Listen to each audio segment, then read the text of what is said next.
بسم اللہ الرحمن الرحیم۔ السلام علیکم۔ ڈاکٹر نوید ہیلتھ کیئر میں آپ لوگوں کو خوش آمدید۔ امید ہے ویورز آپ سب لوگ خیریت سے ہوں گے۔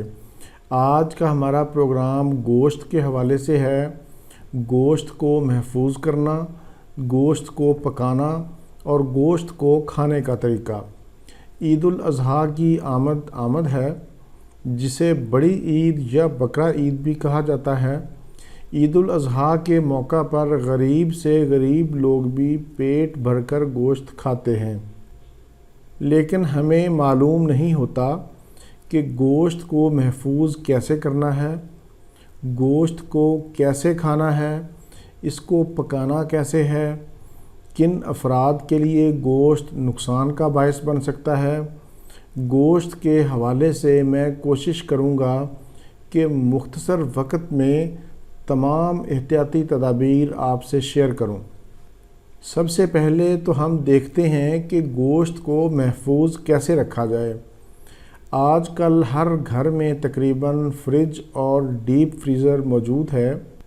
گوشت کو سنبھالنا کیونکہ خواتین کا کام ہے۔ اگر گوشت ٹھیک طریقے سے آپ نے محفوظ نہیں کیا تو فائدے کی بجائے بہت زیادہ نقصان ہو سکتا ہے۔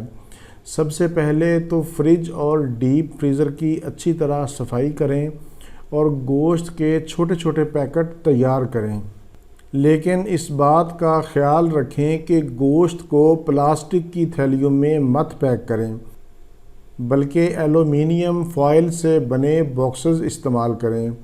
ایلومینیم فوائل کے باکسز آسانی سے بازار میں دستیاب ہیں۔ کھانے والی چیزوں کو پلاسٹک تھیلیوں میں نہ تو محفوظ کریں اور نہ ہی پلاسٹک کے برتنوں میں کھانا کھائیں۔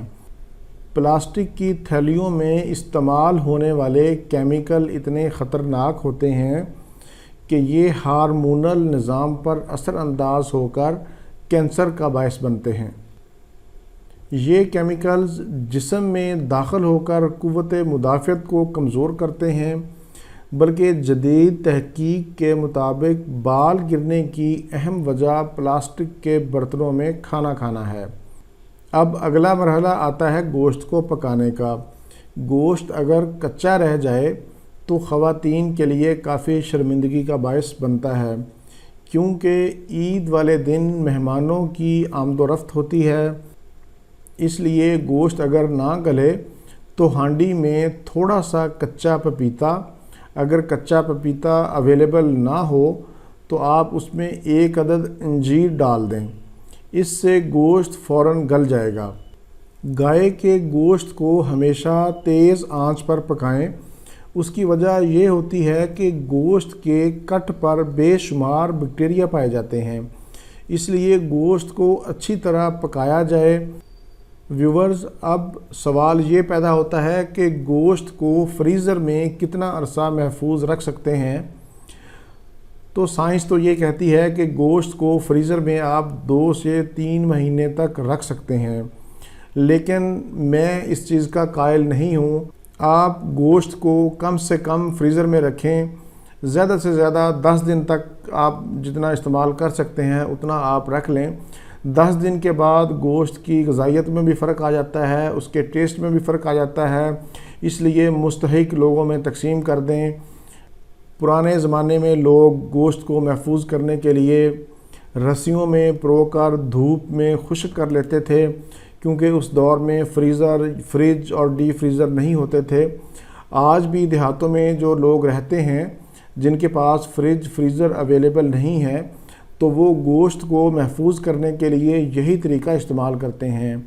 گوشت کو کسی تار میں یا رسیوں میں پرو لیتے ہیں اور پھر انہیں دھوپ میں خشک کر لیتے ہیں اور محفوظ کر لیتے ہیں۔ ایسے خواتین و حضرات جو جوڑوں کے درد میں مبتلا ہیں، جن کا بلڈ پریشر زیادہ رہتا ہے، ہائی کولیسٹرول، یورک ایسڈ بڑھا ہوا یا جلدی امراض میں مبتلا ہیں، گردوں کے کسی مرض میں مبتلا ہیں، تو ایسے لوگوں کو چاہیے کہ وہ گوشت کھاتے وقت احتیاط کریں، اپنے ڈاکٹر کے مشورہ سے گوشت کھائیں۔ ابلا ہوا گوشت بھنے ہوئے گوشت سے بہت بہتر ہوتا ہے۔ گوشت کا ضرورت سے زیادہ استعمال فوری نقصان کا باعث بن سکتا ہے۔ گائے کے گوشت میں سب سے زیادہ کولیسٹرول لیول پایا جاتا ہے، اس کے بعد دوسرے نمبر پر بکرے کے گوشت میں کولیسٹرول ہے، اور تیسرے نمبر پر اونٹ کے گوشت میں کولیسٹرول کا لیول ان دونوں سے کم پایا جاتا ہے۔ کھانا کھانے کے فوراً بعد پانی مت پئیں، کیونکہ ایسا کرنے سے دل کی تکلیف میں اضافہ ہو سکتا ہے۔ گوشت میں زیادہ مرچ مسالوں کا استعمال نہ کریں، اور گوشت کے ساتھ رائتے کا استعمال ضرور کریں۔ سلاد، لیموں، دھنیا اور پودینے کا استعمال مفید ہے۔ اور ایک بات یاد رکھیں کہ سلاد میں کھیرے کو سردیوں میں استعمال نہ کریں، بلکہ کھیرے کو ہمیشہ گرمیوں میں استعمال کریں۔ اور جانوروں کی علائشوں کو پولی تھین کے شاپرز میں ڈال کر بلدیہ کی طرف سے جو مخصوص جگہ بنائی گئی ہے وہاں پر رکھیں۔ علائشوں کو سڑکوں پر یا گلیوں میں مت پھینکیں، اس سے تعفن اور بیماریاں پھیلنے کا خطرہ ہوتا ہے۔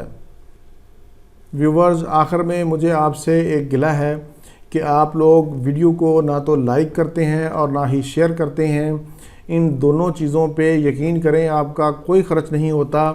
آپ اس کو زیادہ سے زیادہ شیئر کیا کریں، لائک کیا کریں، تاکہ زیادہ سے زیادہ لوگوں میں آگاہی پیدا ہو۔ نیکی کے اس کام میں آپ بھی اپنا حصہ ضرور ڈالیں۔ ویورز، یہ تھا میرا آج کا پروگرام۔ امید ہے آپ کو پسند آئے گا۔